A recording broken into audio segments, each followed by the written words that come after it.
अस्सलामु अलैकुम वरहमतुल्लाहि वबरकातुह। अऊज़ु बिल्लाहि मिनश शैतानिर रजीम। बिस्मिल्लाहिर रहमानिर रहीम। इन्नल हम्दुलिल्लाह वस्सलातु वस्सलामु अला रसूलिल्लाह व अला आलिहि व सहबिहि अजमाइन। अम्मा बाद।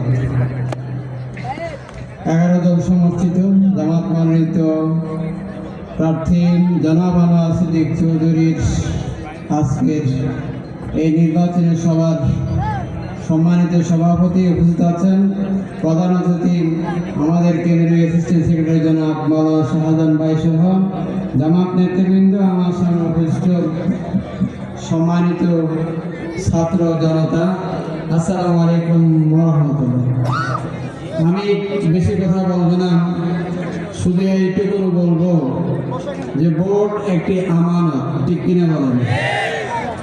অতএব এই আমানত যথাস্থানে যথাযথ পাত্রে আমাদেরকে সংরক্ষণ করতে হবে, নচেত আদালতে আখিরাতে আমাকে আপনাকে জবাবদিহি করতে হবে।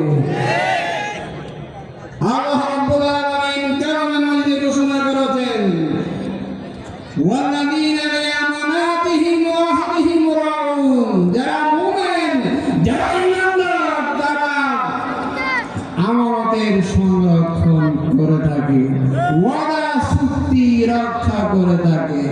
অতএব আমার ভাইগণ, সর্বত্রে আমাকে ম্যান্ডেট দিতে হবে, 1 নম্বর কথা।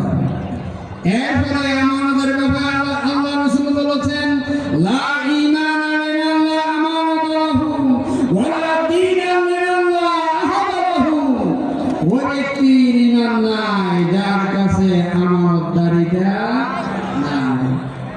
ঈমান। এরপরে যার কাছে ওয়াদা ঠিক নাই, যার কাছে দিন নাই। অতএব আজকে 54 বছর পরে যে সুযোগ আমাদের হাতে এসেছে, সুযোগকে কাজে লাগাতে হবে। আমরা 54 বছর ভোট দিয়েছি, কেউ আমাদেরকে শান্তি দিতে পারে না। আজকে দাঁড়িপাল্লায় ভোট দিতে হবে অর্থনৈতিক মুক্তির জন্য। আজকে দাঁড়িপাল্লায় ভোট দিতে হবে শোষণ মুক্ত বাংলাদেশ উপহার দেওয়ার জন্য। আজকে দাঁড়িপাল্লায় ভোট দিতে হবে একটি ইনসাফ ভিত্তিক, ন্যায় ভিত্তিক সমাজ বিনির্মাণের জন্য, ঠিক কিনা বলেন?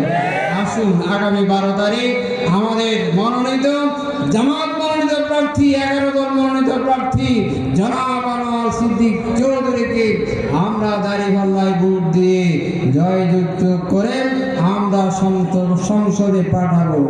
এই আহ্বান আপনাদের কাছে রেখে আমার কথা এখানে শেষ করছি। আসসালামু আলাইকুম ওয়া রাহমাতুল্লাহ।